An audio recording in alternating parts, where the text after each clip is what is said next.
Good evening, everyone. I'd like to welcome you all to the Board of Selectmen special meeting of Wednesday, July 28th, 2021. Materials for this meeting can be viewed online. In accordance with Senate Bill 1202, this meeting will be held by electronic transmission.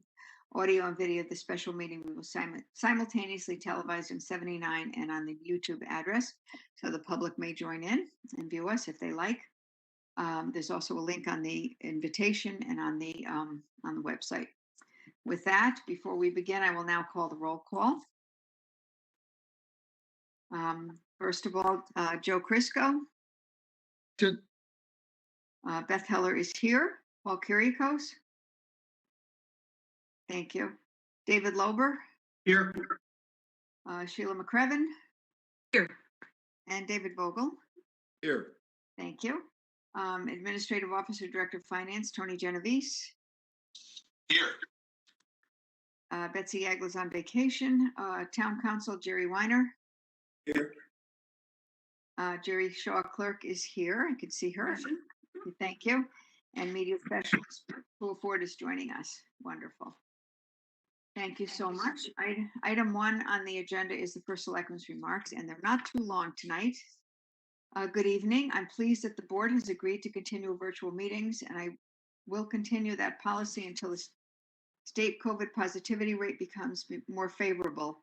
It was discussed at the monthly SCROG meeting this morning, and that the governor's office may be setting new mask guidelines in the near future relative to the new CDC recommendations as cases continue to rise nationwide. I will open tonight's discussion of the special Board of Selectmen meeting with wonderful news.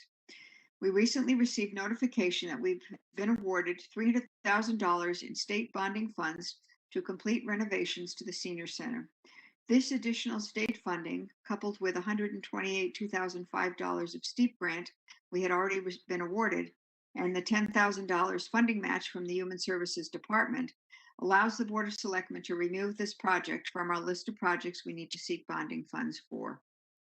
We have and will continue to seek federal and state funds for every project going forward. I thank our state senators George Cabrera and James Maroney and our state representative Mary Wielander for their help, support, and guidance on this most deserving project, and our town attorney Weiner and State Bond Commission Chair, State Senator Sean Scanlon, for shepherding this through the State Bond Commission over the past year or so. At tonight's meeting, we will learn more details from Tony Genovese and architect David Stein. I don't see David Stein in here. Is he coming? Freaking out.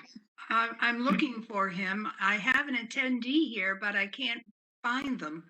So this is going to take me a couple of minutes. Okay, I'll keep talking. David Stein about the potential bonding project to convert the old firehouse into a beautiful new community center and create a storage facility for the fire department, refurbish 3 roofs at Beach Road School, and add a sidewalk to connect Amity Regional High School with the library and old firehouse and the town center. Upon further consideration, we have removed the demolition of the clubhouse at the former Country Club of Woodbridge, unless you choose to put it back in. After a meeting with several interested Woodbridge residents, there may be a possibility that we, the Board of Selectmen, will be sending out an RFP seeking responses for the sale of several acres of the property, including the clubhouse, for a possible hotel banquet facility. Additionally, as I reported to you at our regular meeting earlier this month, we have had an inquiry from a developer interested in purchasing 100 acres for housing. We may be hearing from that developer at the August meeting. We cannot create a community center for all of our residents without creating a storage facility to house the fire department equipment and materials that have been stored in 2 bays in the old firehouse for close to 15 years, following they had a devastating fire in 2006.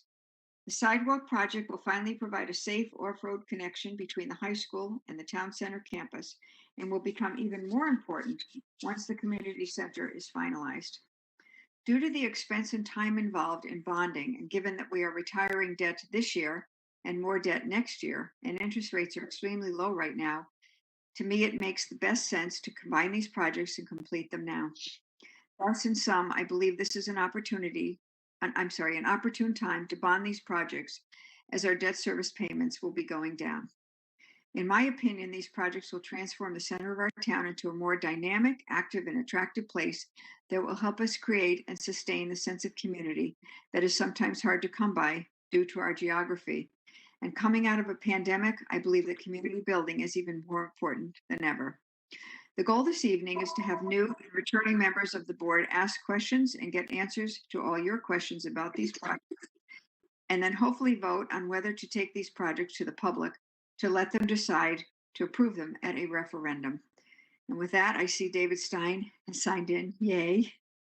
So with that, I will turn it over to David Stein or unless Tony, I don't know who wants to go first about sort of opening this presentation. We're going to do a brief presentation for new and returning members.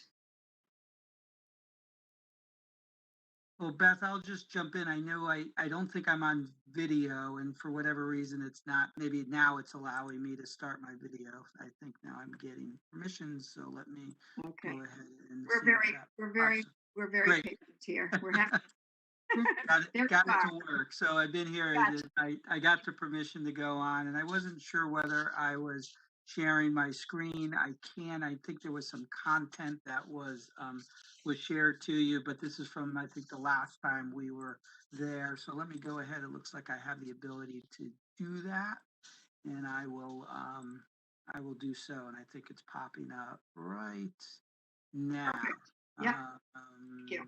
Great. So let me just expand this so I'm able to see everybody on my multiple screens that I have here. So great. So good evening, everybody. For those who I haven't met, my name is David Stein. I'm a principal with the architectural engineering and interior design firm of Silver Petroselli and Associates.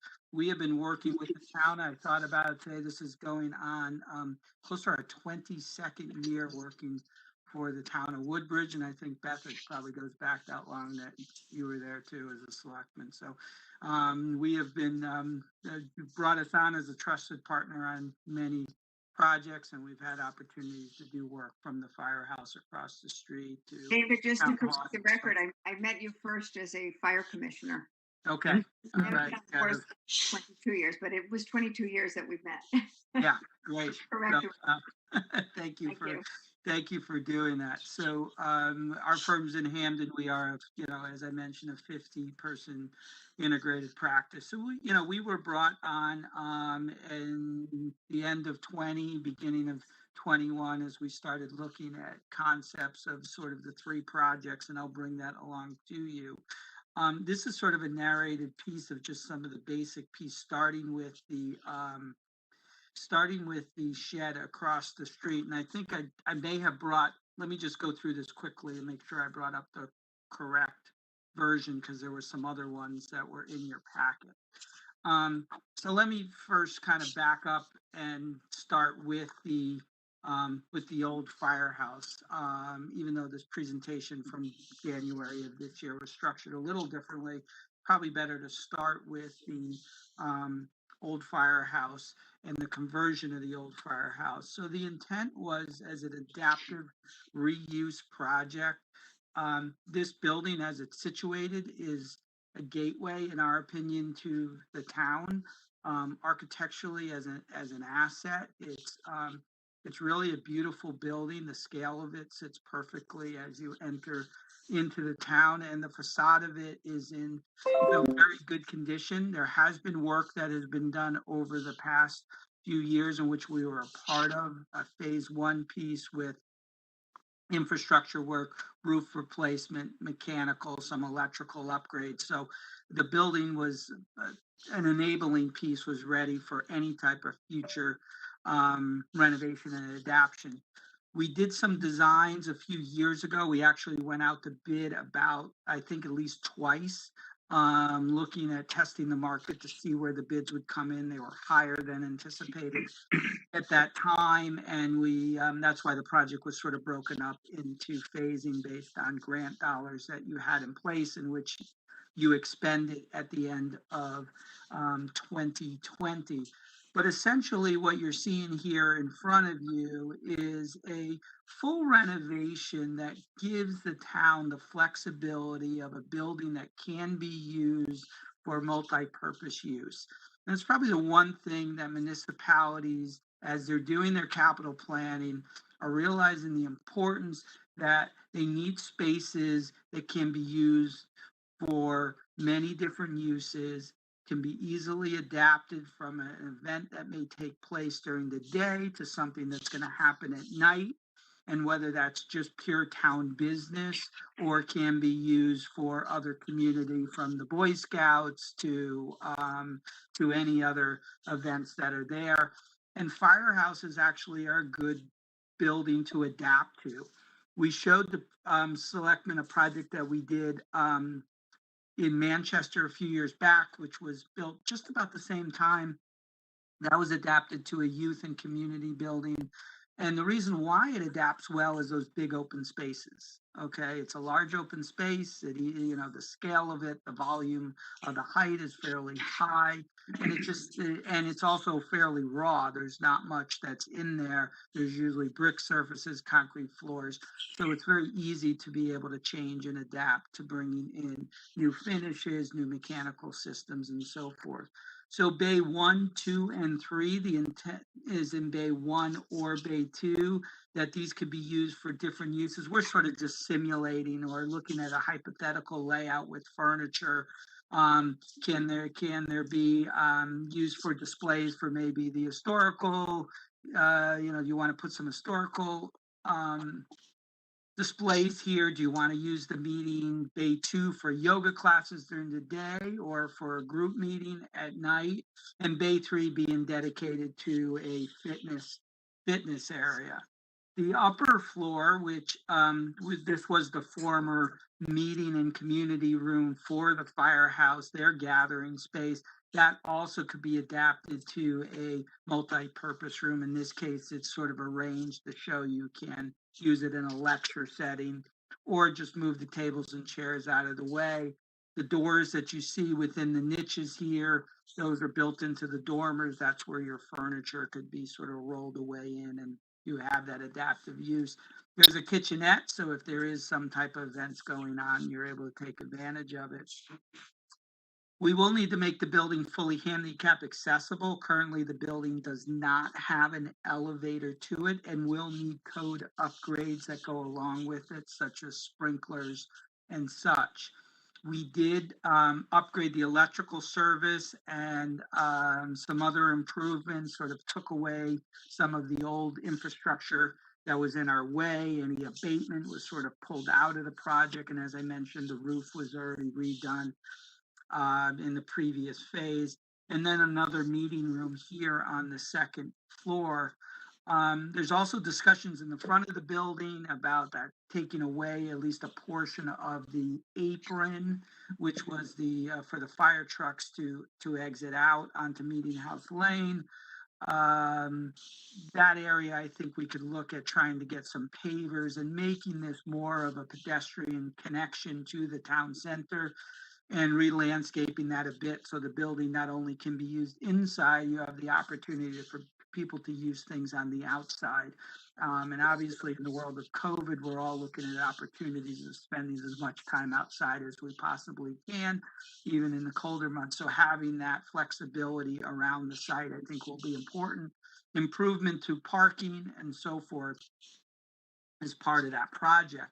So doing all this renovation sort of leads now where we are with the fire department is taking their equipment that they currently have in this building and going back to the history of this, the new firehouse that we finished 10 years ago at this point, over 10 years ago.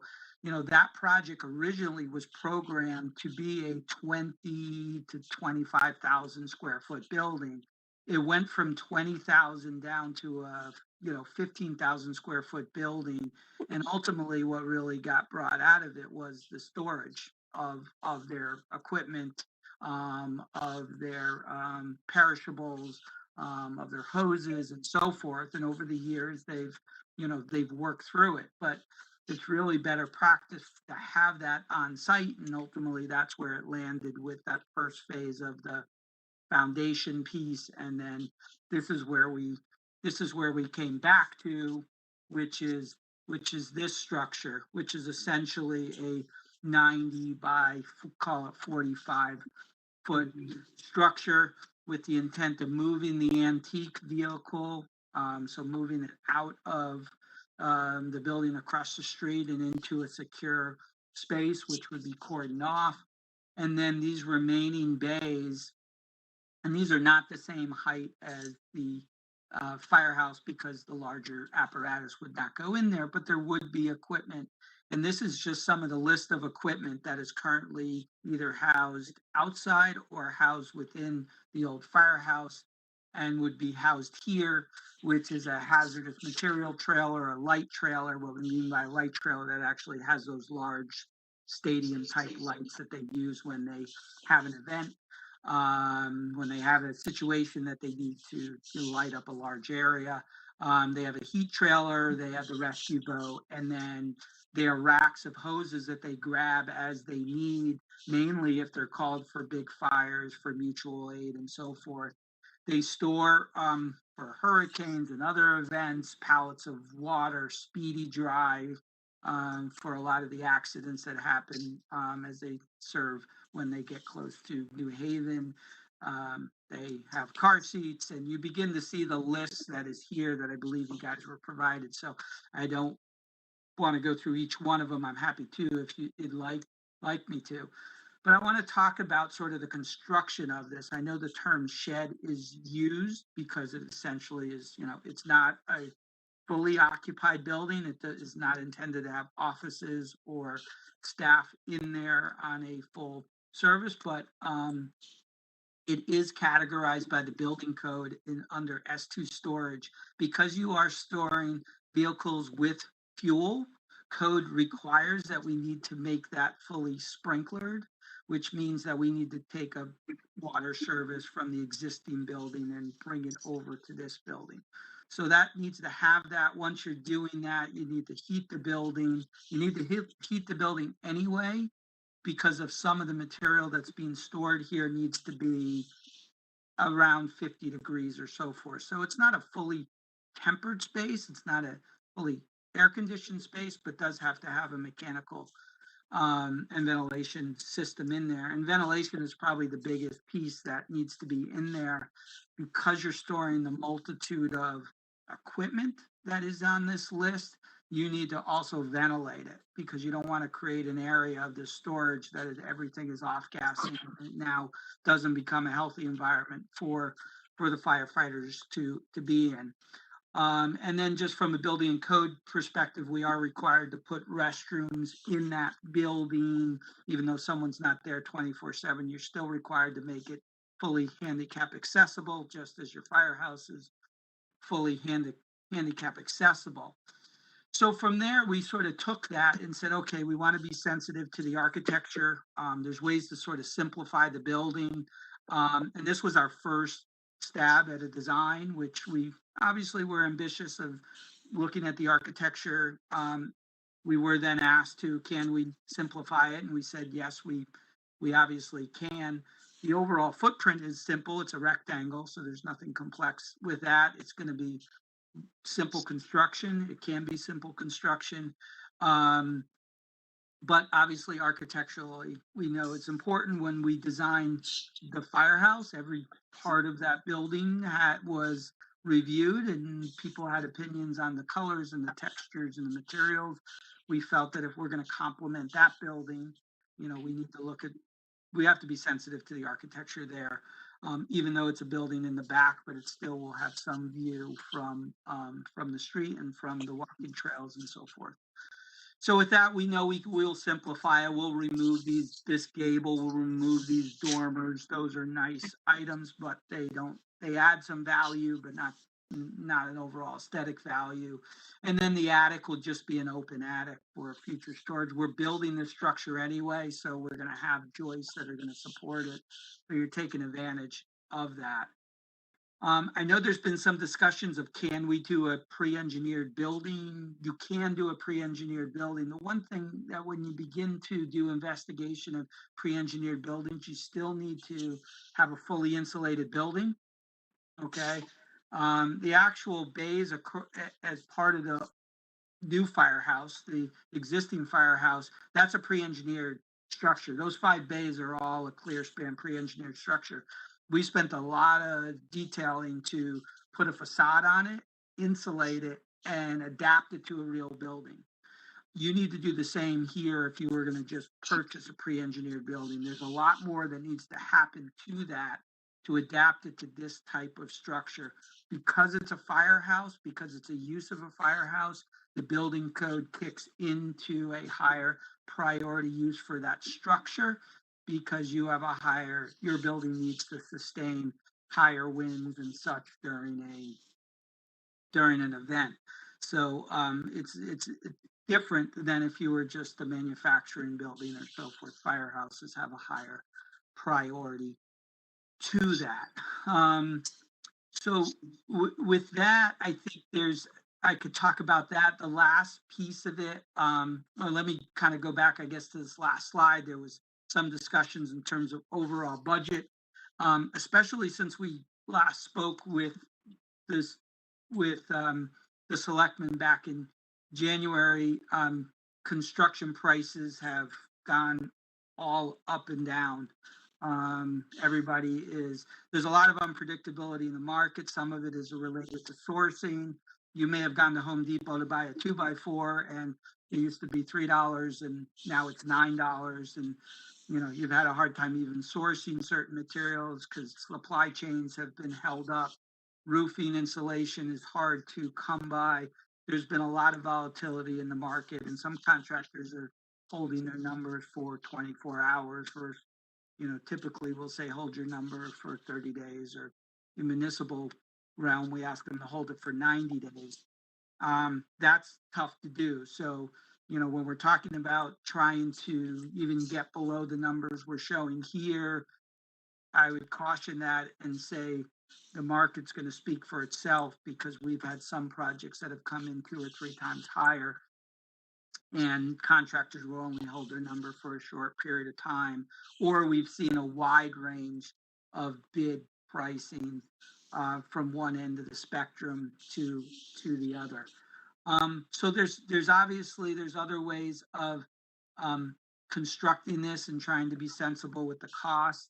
But ultimately, as you see, we're dealing with a 90 by 45-foot building. It's requiring foundations, footings. You need to bring power. You need to bring water and sprinkler over to the building, and you need a heating and ventilation system. So it's not, surely we're using the term shed. It's not just a shed. It could be simply built, but it's not just a shed. So with that, Beth, I think I've spoken for a few minutes, and I'm glad that everyone probably has a bunch of questions. I'd be glad to answer. And then I'm not sure if we're going to talk about the senior center separately, but I'm happy to talk about that too. Thank you very much, David. I guess I'll open it up first for questions on these. There's certainly the shed and the the storage facility, and the can't think right, the senior center, the community center. Sorry. So with that, I guess I'll ask the board to ask and get your questions answered on this first one, and then we can go back to the others if you have any questions. The roof and the sidewalks are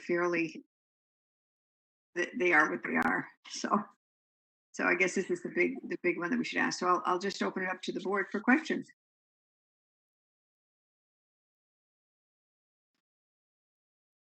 I had a question. Am I muted? Am I muted? No. If I didn't want to jump. I didn't want to jump in at the beginning here, but if no one else wants to ask questions, I will. Go ahead, David. Sure. Okay. Anyway, I gotta get my son in here.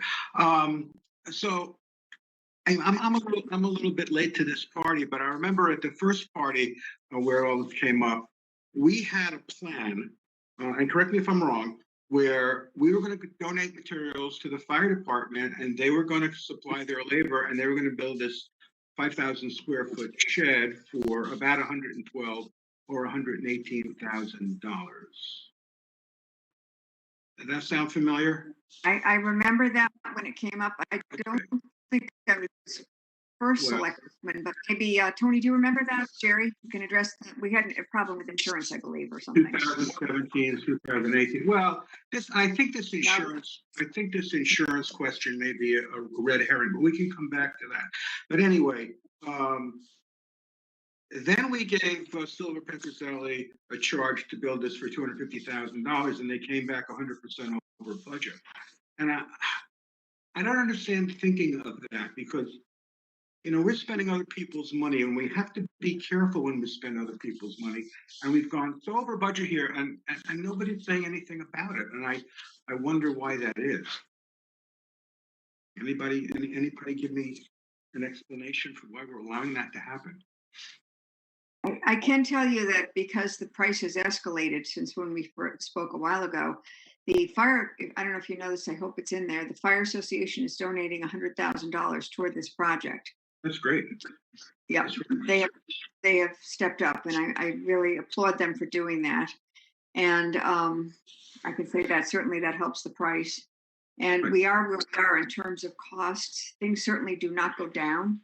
This has, been sitting here since 2006 with nothing happening. And at least my time as a first selectman, it's been 4 years. And prior to that, we did get a steep grant to do some upgrades in the building, but we can't let this building sit like that. And the costs are what they are. I know we did have them go back. We had the architects and the fire department go back, if I recall, several times to try to find cost savings. And as I Right. said, when the association stepped up with $100,000, that made a big difference. Right. I can't remember the number for the Maybe Tony remembers. yeah, there's a number for the we have already sitting there. Right, but we're 250 to 500, now we're up to 662. Okay, but here's the other thing. So the firemen have this need for 5,000 square feet, and I totally get that, and I totally agree that they should have it. However, they need a shed for storing this equipment. Now, some of this stuff is in storage trailers, some of it is the old firehouse, and some of it is probably in the new firehouse. I don't know what's what. I know that the hoses are in the old firehouse, and the old fire engine is in the old firehouse. But for a utilitarian building, you can put it up for a lot less money. And I've done some research here. I've kind of gone out on the limb and contacted some vendors. You can get a steel building. You can get a corrugated steel building like they make aircraft hangars out of, airplane hangars out of, with everything that we need for well under $100,000. Now, it may be a little bit more than that, but we're talking very little money on a utilitarian building, and that's we have a slab already. The building itself you can get for anywhere from, you can get it for $7.50 a square foot, and I've had quotes all the way up to $85,000 for just the building. It needs about 100,000 BTUs of heating and cooling. You should be able to do that for about 20 grand. And with the ductwork, it's very simple. It's an open building. You can insulate it. You can blow it in for like $6 a square foot. I mean, you start adding this up, you get 100,000, maybe $120,000, but we're nowhere near $600,000, and we're providing what they need. And I don't understand why that wasn't considered in the first place. I mean, you're asking the folks to vote on this beautiful building, and I must say that I've looked at the other work that Silver Petroselli does. It's absolutely gorgeous. I mean, it's top shelf. There's no doubt about it. But do we need to assess the Woodbridge taxpayers for this beautiful building when a much more utilitarian solution can be found? Beth, may I just jump in on the construction cost? As a public building, this is a prevailing wage project. It's going to require contractors that are going to need to be fully bonded. You're going to want a performance bond. You activate a bid bond. You are going to require proper insurance to go along with that, a performance bond, and so forth. So just by the nature of the operation, you can't look at one piece of just the steel building. That's material alone. We still need to have it fully insulated.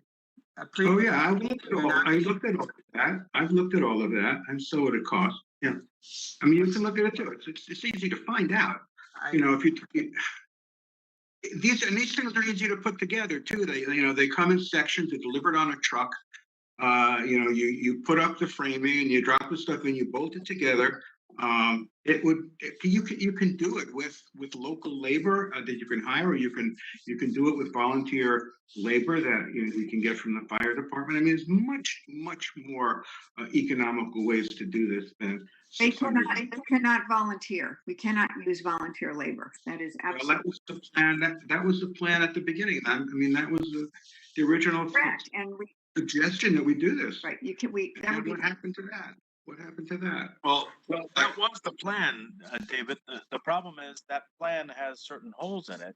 One of them was insurance, insuring the town against, these volunteers injuring themselves. Yeah. So That So becomes I a mean, serious problem for us. insurance companies are very happy to write insurance policies, and this is not a huge risk for an insurance company. I think that that insurance policy argument really doesn't hold water, because you can insure an event, you insure the fireworks, you can insure anything you want, as long as you're willing to pay a little bit of money. And it's not a prohibitive amount of money. I wish Joe Dye was here; he could give you a number, but it's certainly doable. I'm just looking to save the town $500,000 on this project, and I think we could do that. So David, let me add on the insurance. I have researched this, but this is not regular liability insurance. This is liability insurance and workers' compensation insurance. I don't believe insurance company will give workers' compensation insurance to volunteers, because that goes against the whole grain of the scheme of workers' compensation in Connecticut. But that's my off the cuff reaction, and I think I'm correct, but I won't. Correct, Jerry. That was the issue: is you can't get workers' compensation coverage, which would be, a salary continuation in the event that you can no longer work, or and other types of coverage. At least we couldn't get it through our carriers, and they weren't able to, because they're volunteering their time.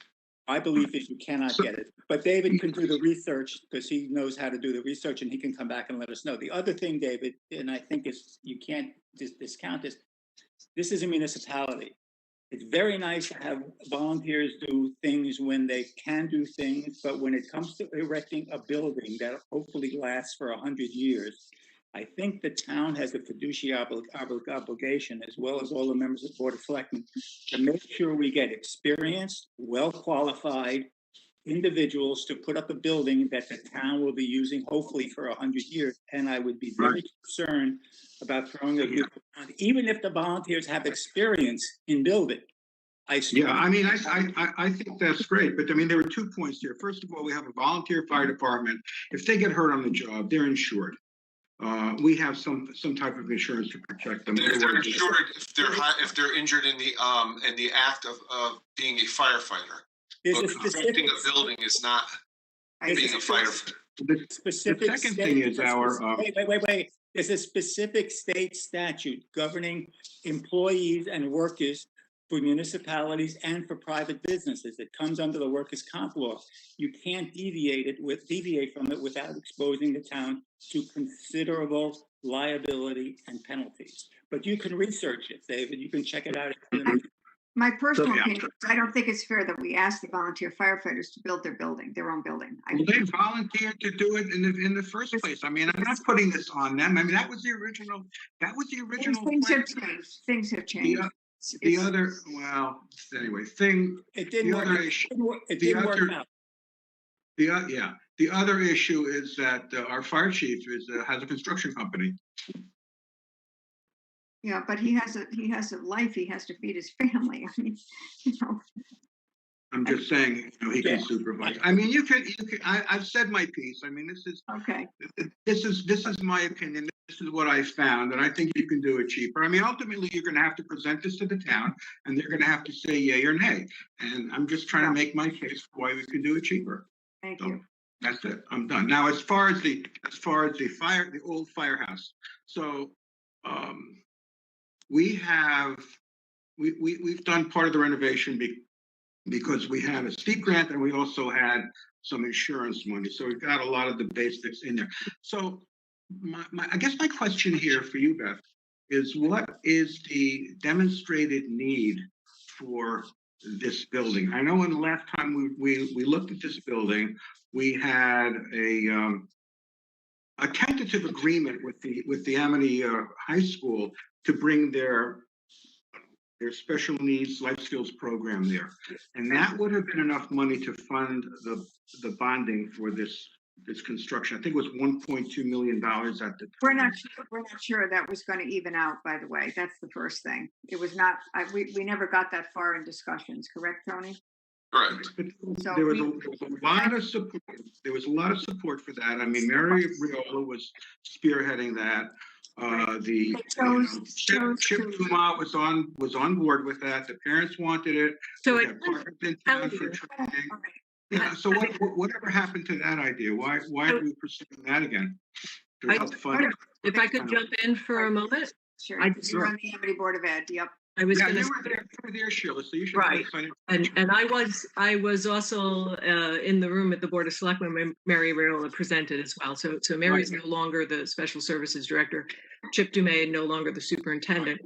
I get Tell that. you that although the Amity Board of Education had heard very general discussion of doing this when Chip Dumais was superintendent, it never did come to the board for full consideration. So that project was several years ago. I think it's got to be over 3 years ago that Chip departed, and that it was not in the current plans for the Amity Board of Ed, and they certainly had never discussed the money or any of the finance piece of it.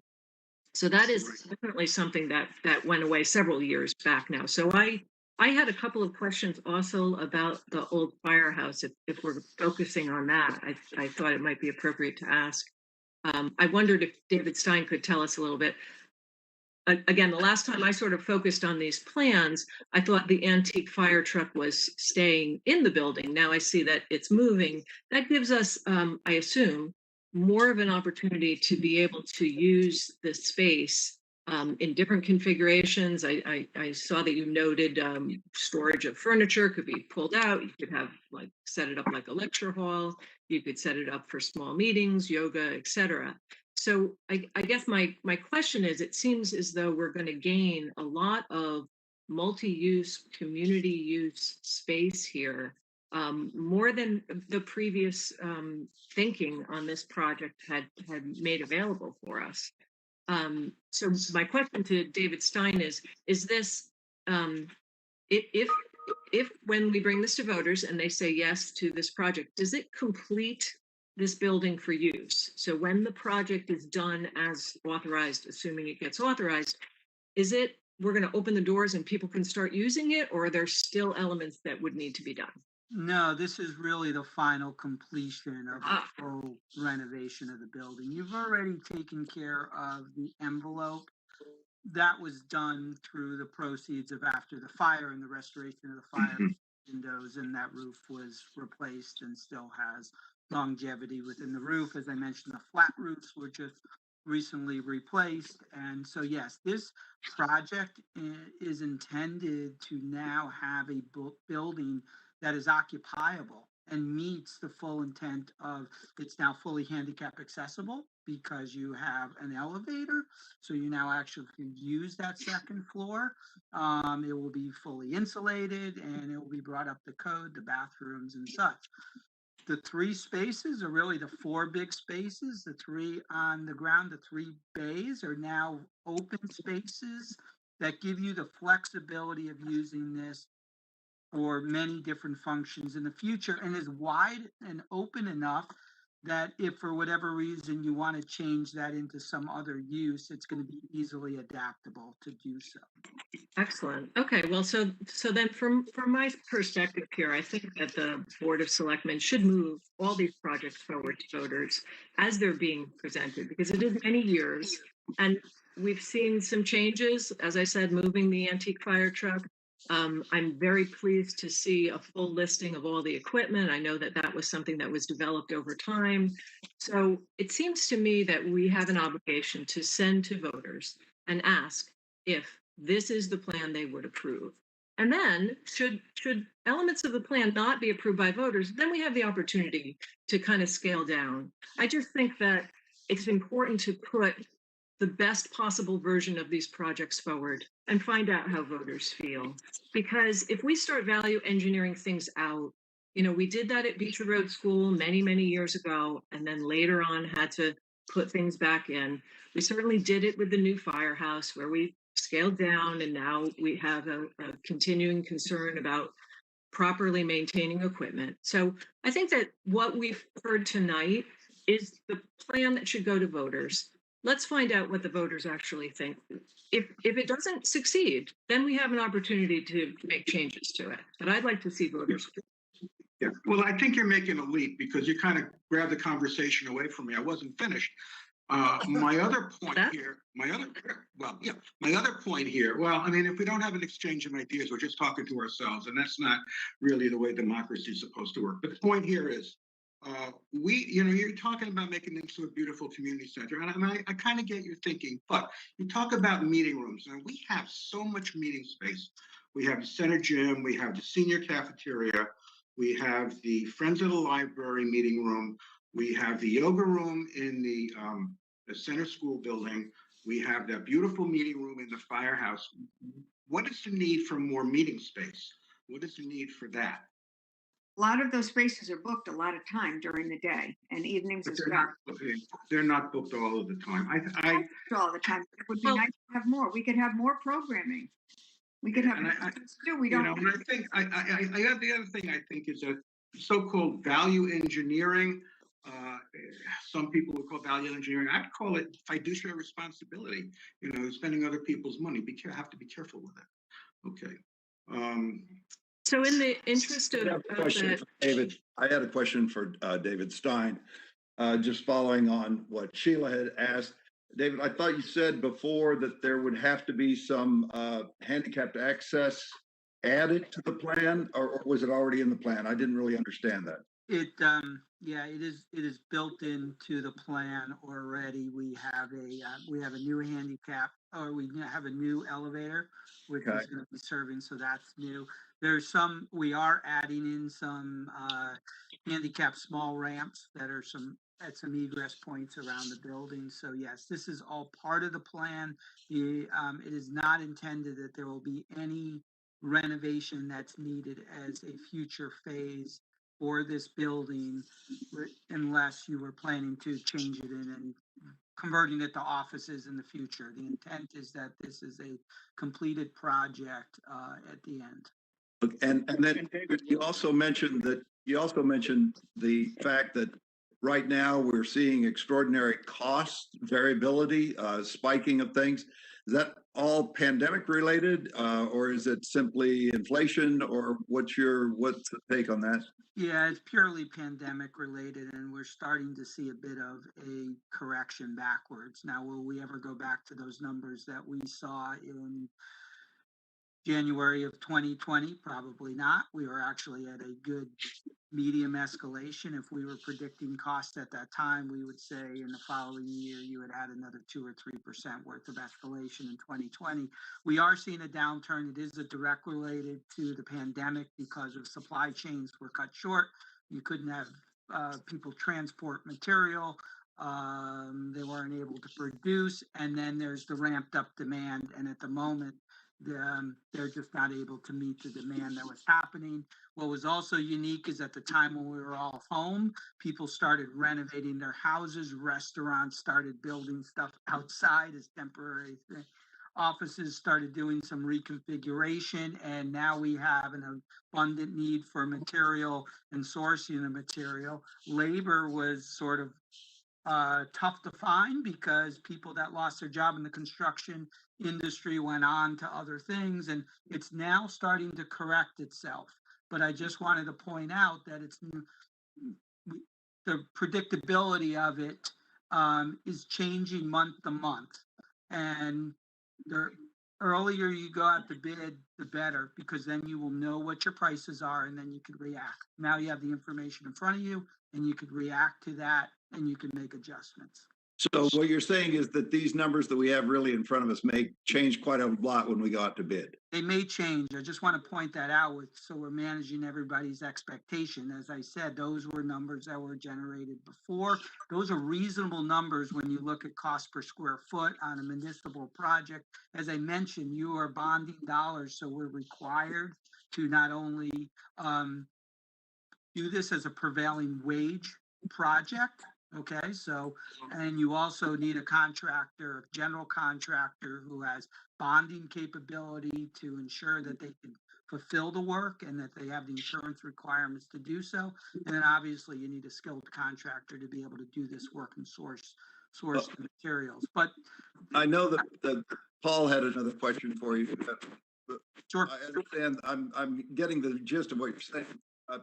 One of the things that I wanted to ask, since you were involved in this, and I was not on the board of selectmen, I'm new to the board, but it came to Silver Petrocelli as we'd like to spend $250,000. Was that? Did you go back to the board and say that's not possible? I mean, it's $628,000. So I just want to know from your perspective, your involvement in it. At what point did you tell the board that it isn't going to be able to do it as $250,000 project, and then the board say, "Well, okay, it's a $500,000 project"? You recall that? We were when we were brought on, we were given a program. We estimated it. There was discussions of, we presented a project around 500,000, maybe it may have been 550. We then continued to mature the project. I think it even got up to 600,000 when we started adding in all the contingencies and costs. We were then asked to look at, we could get down to a 250 number, and we started talking about ways to get there. And ultimately, our opinion is you cannot build a publicly funded project for 250,000 for all the items that you're looking to do within this building. The complexity of the structure, the complexity of bringing in the sprinklers, the location of the site. We're also building just on the boundary of wetlands. So there is going to be provisions that need to take place in terms of protecting the wetlands while you're doing excavation and so forth. So we presented an estimate. We're holding to that number based on that because of the context of it being a prevailing wage project and the complexity of being managed by a general contractor. Thank you. Well, Did that answer your question, David Vogel? There's 3 Davids here. I've got. That makes it tough. Yes, Yeah. Okay, thank I you. know Paul has some questions he wanted Yeah, to ask. Paul had a question or so, I think, right, Paul? Well, my only question was, David, the handicapped accessibility and elevator and so on and so forth. My understanding is that is dictated by existing law. Is that correct? That yes. Once we start a construction project, we really have to build it with handicapped accessibility. And we don't have a choice in that matter, right? That's correct. Based on the level of alterations that you're doing to this project, you are required to make the building fully handicap accessible. If you were just changing out paint and floor finishes and doing some very light renovation, that wouldn't trigger to make the entire building fully accessible. In this case, because of what you're doing, we're actually a change of use, and that's really ultimately what triggers this. This is a firehouse being converted to a business/assembly space. So by code, we are changing use. Once you change use, you're now into the current building code, which includes 2010 ADA, the American for Disabilities Act, and that triggers all of this work that needs to take place. And what percentage of this construction budget would you estimate goes to that accessibility? 20% of the project, 10% of the project. I mean, the elevator alone is $100,000, piece of it. Okay. Yep. Thank you. It extends out to parking. We need to put a handicap parking space. We need to make sure that that's directly accessible. So, there's pieces and parts of this that makes everything. The bathrooms, for example, you see there's bathrooms on this plan. Those also need to be fully accessible. So, yeah, so David Stein, isn't there a slab for that firehouse shed? Let me put up a slab for $100,000. There's only a portion of the slab, and I think it's 40, it's only a portion of, it's not the full 90, it's not the full 90 by. It was more than 45. that. What was the cost, Tony? 100 and It's a little over 100,000, but it's David Stein. You're right. The drawing that he put up is expands the size of the slab. That's another reason for, I think, the disconnect on the cost in terms of there's additional foundation costs as well. another thing that we talked about at one of the former selectmen meetings was it was interesting. We thought about perhaps using Bay One, the secondary idea of having Bay One be antique and storage, and then they have a smaller storage facility across the street. And there was a lot of concern if this is a public building, people are gathering there, and all of a sudden there's a huge structure fire in town, and fire trucks are driving up and hauling equipment out of Bay One and that kind of thing. It just didn't seem to make good sense because people will be parked in those areas, and they have to have accessibility. We hope we never need it. It's the kind of thing like insurance. We hope we never have a good structure fire again in Woodbridge. But when they need their equipment for the big events, they need it. And we have to make sure that they have accessible. This is another reason why it's good to have it all across the street for safety purposes for our residents if they're congregating in that space. Beth, I have a question for you now then. Why did we put $100,000 into a slab if we didn't, I don't understand that. How is it that we come to build a slab when we don't have a project that's going to go on it? Now we're going to have to add to that. What kind of plan was that? Yeah, well, there you go. We have a history, and I'm going to try to answer it, but I wasn't. It might have been board secretary. First, Ed Sheehy was here, and right, Tony, was it Ed? Yep. And it was decided that, oh God, I'm probably going to get it wrong. So correct me if I'm wrong, but Tony, maybe you give the history of how that slab happened, because originally it was supposed to be a 30 or 40. So it was originally a 40, was it 42 by 42? I think it was. Roughly. Roughly. And there was going to be enough money. I don't think in retrospect there was enough money in the budget to be able to construct the whole building and the foundation. But in any event, that was the sort of the idea at the time. And then the complexity of and the cost for the foundation based on its design and its proximity to wetlands was a lot more than was originally budgeted. So that took up a good portion of the original budget. Was about 150, something of that nature. I sort of remember 130, and a good portion of it was used up just creating. We have about $30,000 left in that budget, and so that wasn't clearly enough to build the rest of the structure. And put in rebar. Yeah. To support, apparatus, and because of the wetlands, we didn't want the thing sinking. Or Terry Gilbertson at the time he wanted to make sure anything that would be safe and not sinking, which is a good plan. But so as a result, there was never enough money to complete the structure, and it's been a discussion ever since. It's a very good question, David Vogel, because I shake my head every time I think about it. Why? But we are here now with this. We have a very good slab, but used up most of the money. Right, and I just want to make the point is that you now need to build a new foundation directly and abut it and connect it to the old design, which again is also bounded by wetlands.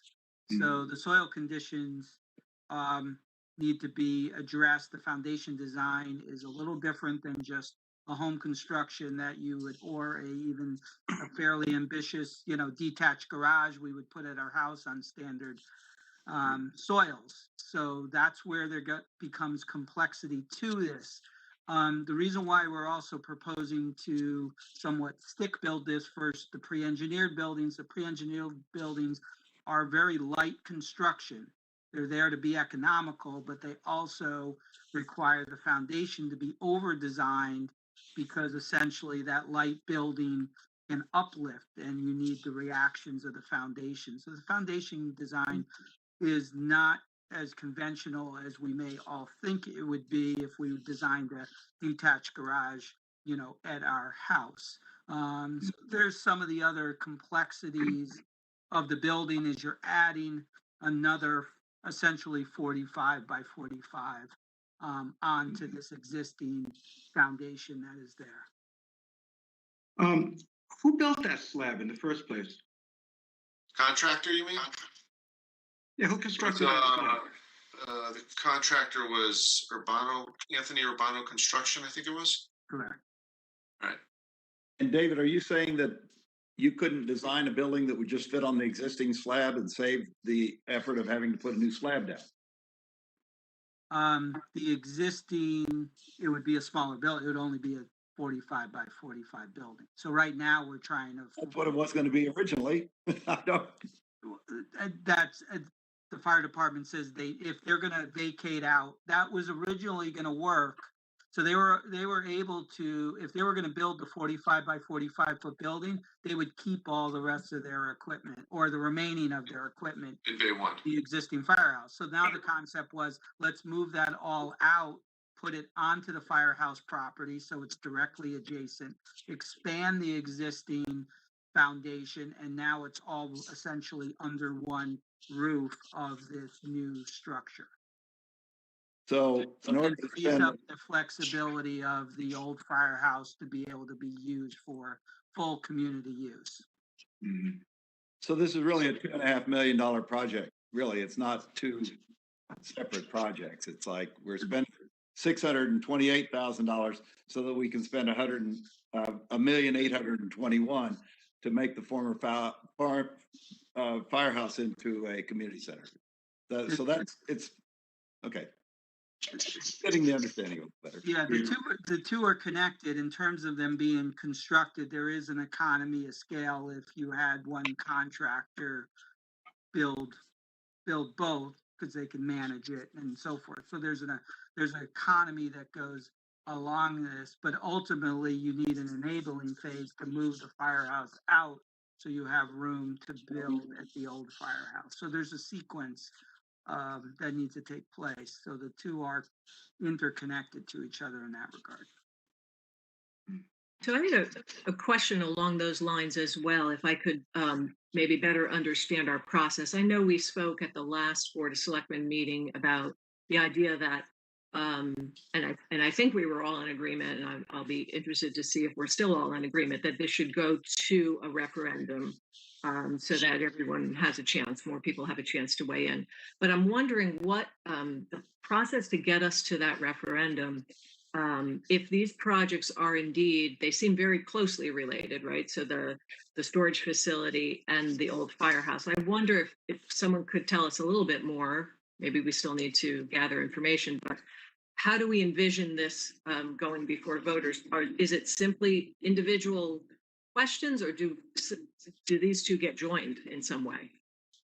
I do believe, maybe Jerry, you could correct me if I'm wrong, Jerry Weiner, but I believe that we have to bid these out individually, but in terms of the roof and the sidewalks, and we're not doing the, so that's two. And then the third project, as I understand it, we could combine the shed with the community center because you don't have one without the other. They are combined.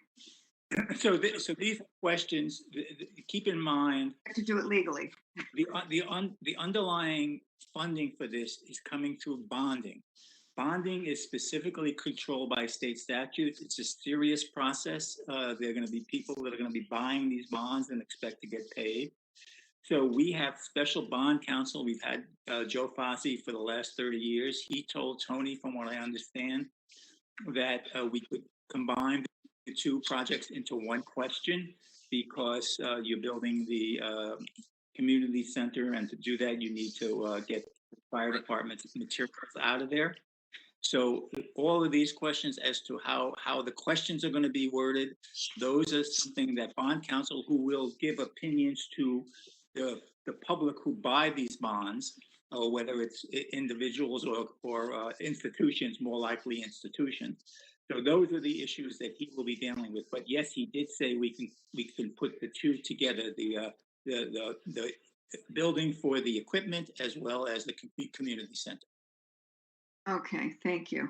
Before I forget, Joe Crisco, do you have any questions or comments? You've been with me a long time on this, so you're all set. Yep.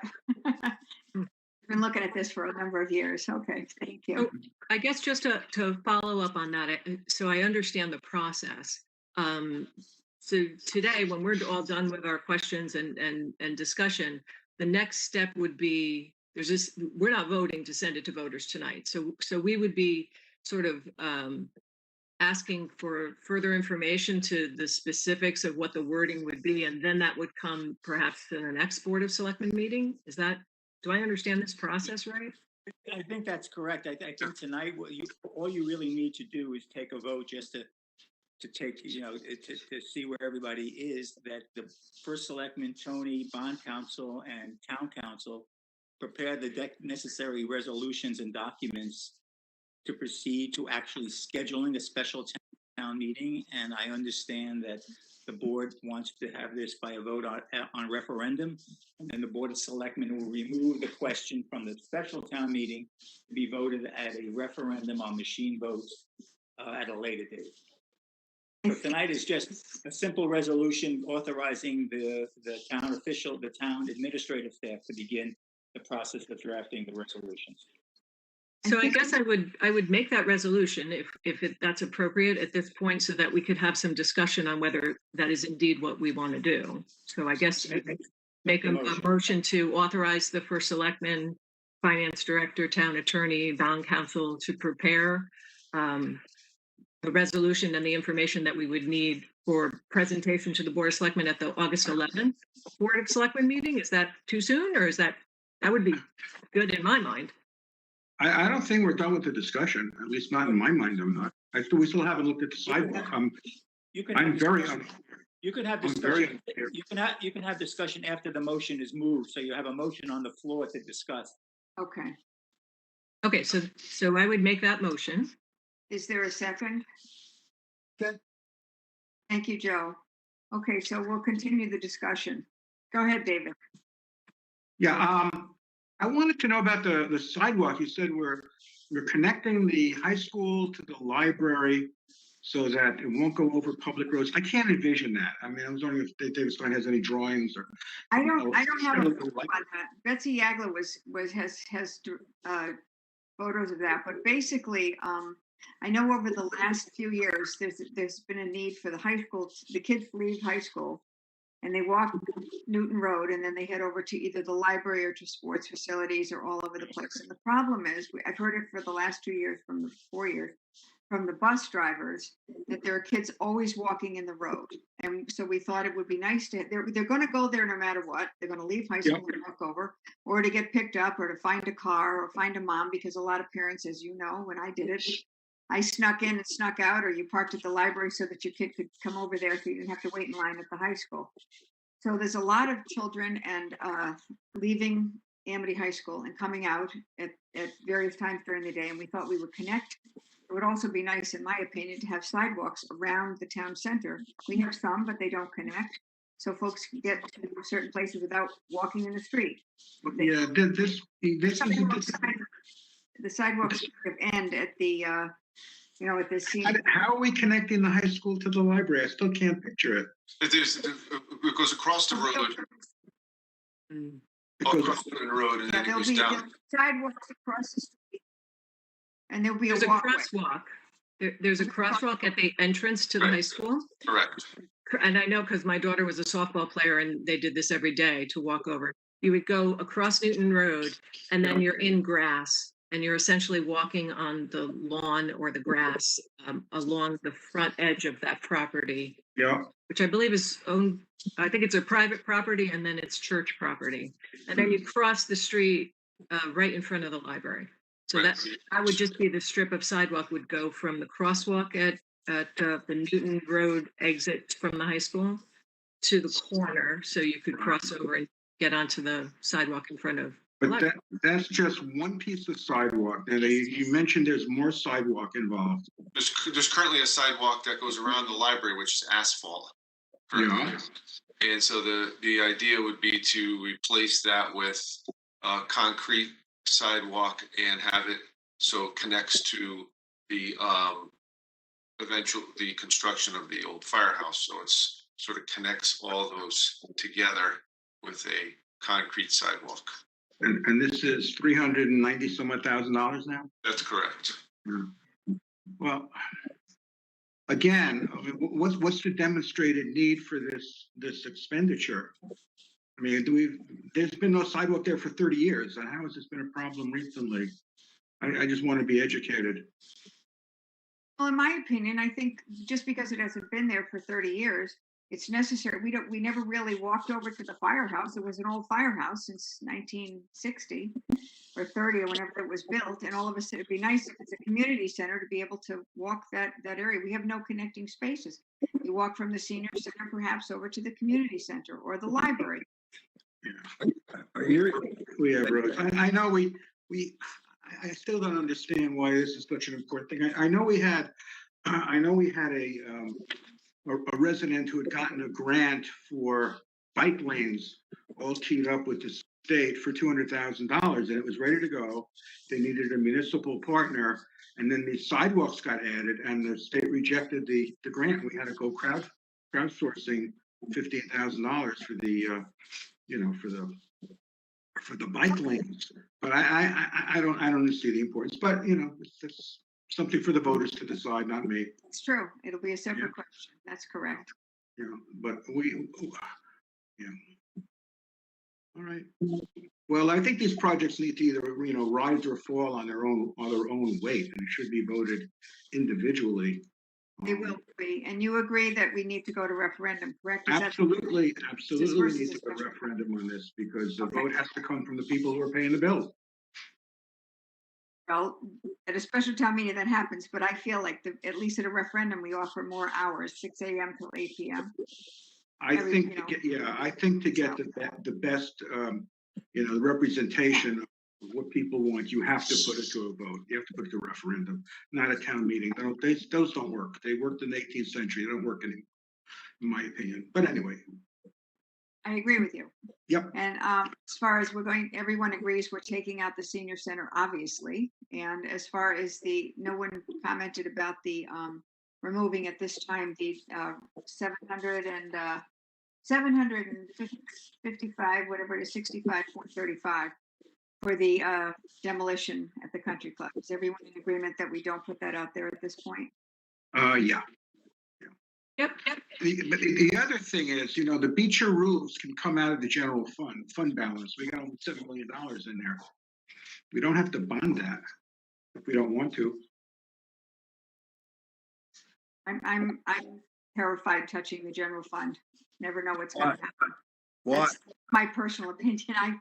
I even think we need to put more money in it, but that's just. Well, it's not your retirement account, Beth. I mean, it's there to be spent. It's not there to just It's not there to be be spent. looked at for things that are necessary. We dip into it from time to time. Yes, we do. I just don't think on this one we could. You know what? We'll find out. Tony, is it true that we could take the Beecher roof out of our fund?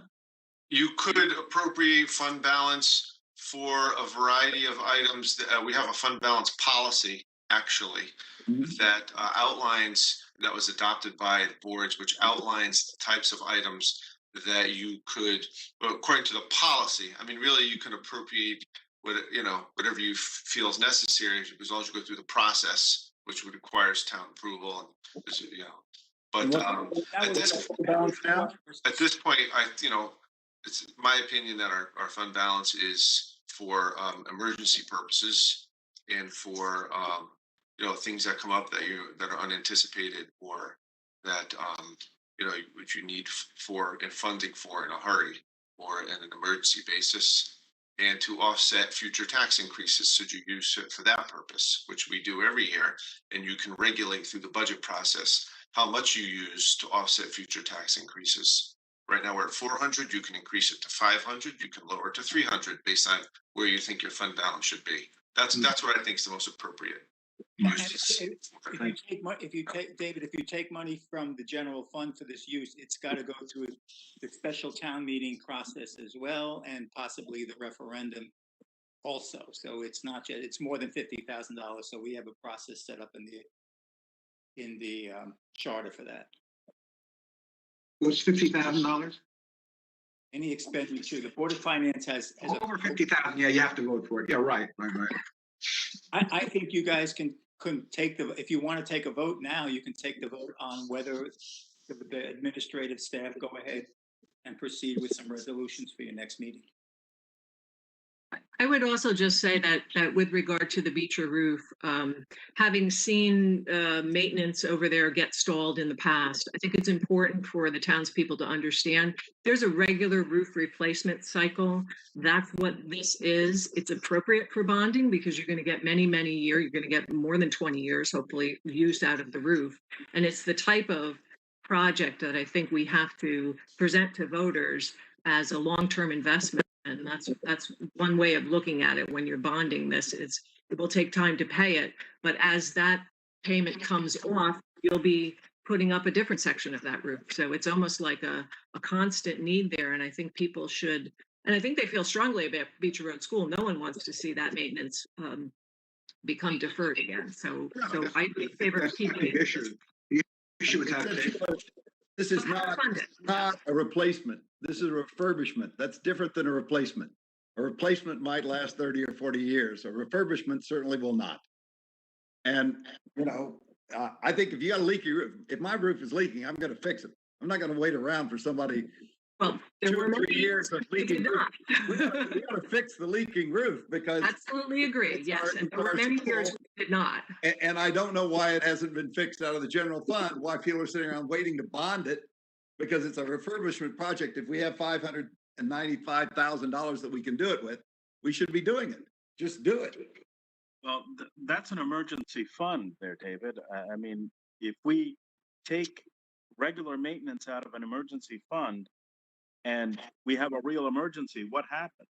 I think we're kind of I just consider a ongoing leak in a roof to be more than just a regular maintenance. I think that's more of an emergency. I mean, that really ruins a building very quickly. We all know that. And so I'm just saying that I don't think that this is an investment that the people will be making in a new roof because it's not a new roof. So we can't characterize it as that. It's clearly a refurbishment. We can be honest. David, I think we should get clarification of how long the expected lifespan of that roof will be. Maybe someone can clarify it for our next meeting, how long we would expect for that roof to last. That's a good thing to start with. At any rate, I would like to see it be included in this write-up of what we would potentially bond for our next meeting. Okay, so any more comments or discussion from anyone, any members? Hearing none. So I understand, Sheila, I was typing here on the side. I understand your motion is to make a motion to authorize the finance director, first selectman and town council to begin the process to get the resolutions or something for special town meeting and referendum with bond council for action at the Board of Selectmen on August 11th, 2021. Is that correct? That sounds right to me. Thank you. We have a second from Joe Crisco. And hearing no other discussion, I think we answered all the other questions. Let's see, we are up to action as appropriate. I will call, this is just to get the documents ready, not how we feel about this any further. We're voting aye or nay on the projects. I will call the question. I'll start. I have to do a roll call vote. I'm sorry, guys. Joe Crisco? Yes. Beth Heller? Yes. Paul Kyriakos? yes. David Lober? Yes. Sheila McCrevin? Yes. And David Vogel? Yes. Great, that's wonderful. Okay, and I just want to thank David Stein for all his time and joining us again this evening, and thank all the board for taking a summer night to come out and get things done. So we'll see you on August 11th. Hopefully there'll be nothing else then. So motion to adjourn. So moved. Thank you. Second. Second. Okay, thank you. Non-debatable. All in favor? Aye. Bye. Good night, everyone. Thank you so much. Good night.